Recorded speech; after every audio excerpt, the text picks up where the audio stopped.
meeletu aeg, mu sees vaikne tee. Kadunud ööd mulle enam haiget ei tee.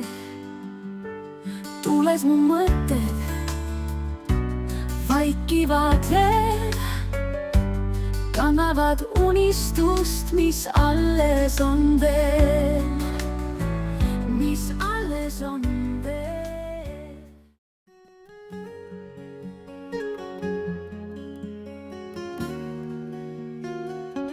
Teised sõitsid mandrile tagasi ja Agne ning Hanno jäid Saaremaale veel nädalaks.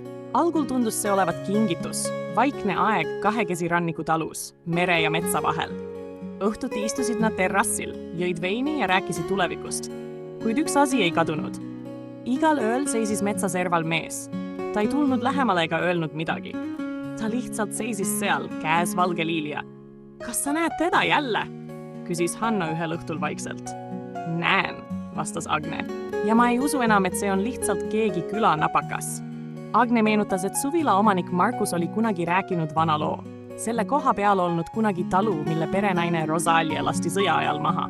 Tema mees Tambet ei suutnud juhtunuga leppida, vajus jooma ja lõpetas hiljem samuti traagiliselt.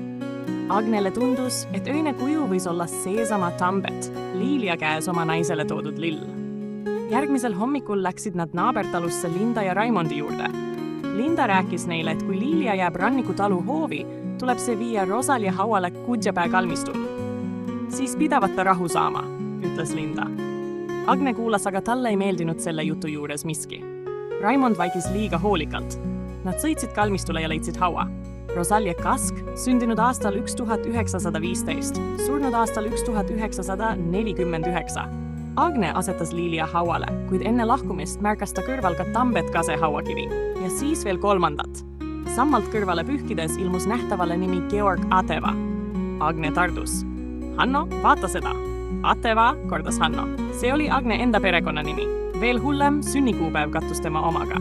Hauakivil seisis 7. juuni 1912. Külm tunne jooksis tal mööda selga alla. Tagasi suvilas otsis Agne arhiividest vanu kirikuraamatuid ja dokumente.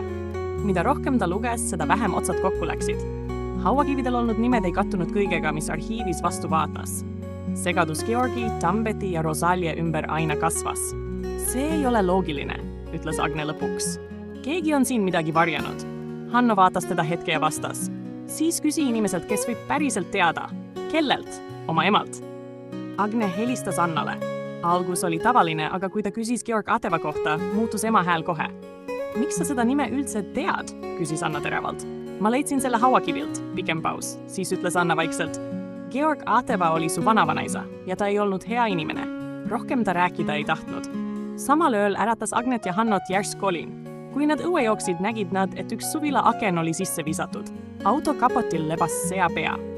Kurat, ütles Hanno ainult. Nad kutsusid politsei. Hommikul tuli Linda ise õuele, justkui niisama uurima, mis juhtus. Kuid kui Agne mainis nimesid Tambet Kask ja Georg Ateva, tõmbus naise nägu pingesse. Mina ei tea sellest midagi, ütles Linda liiga kiiresti ja lahkus. See kinnitas Agne kahtlusi.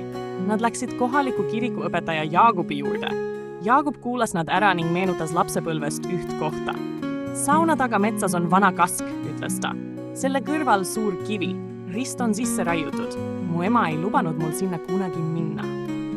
Pärast kirikust lahkumist sõitsid Agne ja Hanno Kuressaare politseijaoskonda avaldust tegema, kuid Jaagupi sõnad ei andnud neile enam rahu. Autos ütles Agne lõpuks, me peame selle koha üles otsima. Hanno muigas korraks. Siis on meil labidat vaja. Ära tee nalja. Ma ei teegi, vastas Hanno. Nad käisid koorautast läbi, ostsid labida, põikasid Riimisse toidukraami järele ja sõitsid tagasi ranniku tallu. Kuid hoovi keerates nägid nad kohe liikumist. Mustas kilejopes kuju, kes nende saabumist märgates metsa jooksis. Seal, hüüdis Agne ja näitas käega.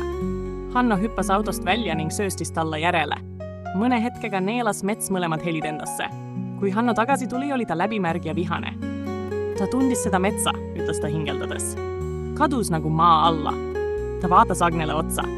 Vahetame riided ja otsime selle kase üles. See lugu hakkab üle mõistuse käima. Nad panid selga vihmakindlad joped, tõmbasid jalga kummikud, võtsid taskulambid ja labida ning läksid sauna taha metsa. Mingit rada seal ei olnud, ainult märg sammal. juured ja vihmast raske metsaalune. Nad ei pidanud kaua otsima.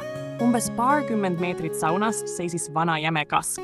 Selle kõrval oli sammaldunud kivimürakas, mille küljele oli vaevu nähtavalt raiutud rist. Agne valgustas kivi ja ütles vaikselt: Hanno, mis meil muud üle jääb, kui järele kontrollida?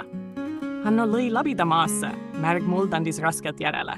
Algul paistis ainult tume pinnas, siis midagi heledamat. Hanno peatus, Agne astus lähemale ja järgmises hetkes ilmusid mulla seest nähtavale inimese luud. Jätkub.